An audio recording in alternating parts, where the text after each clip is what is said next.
Dindar gençler camilerin toplatılıp gülünç bahanelerle zindanlara doldurulurken PKK ve diğer örgütlerin önleri hiç alınmayacak kadar açıldı. Onlara katkı sunuldu. O dönemde on binlerce genç dağlara çıkıp PKK'nın saflarına katıldı.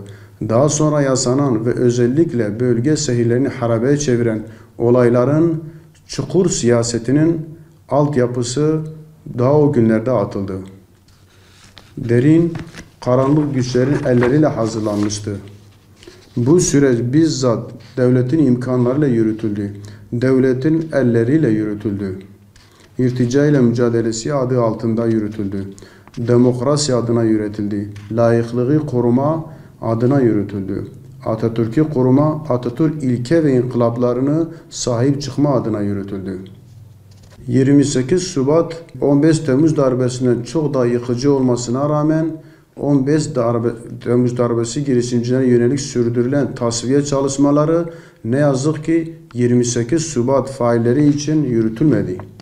28 Şubat darbesinin failleri hala aramızda yaşıyorlar.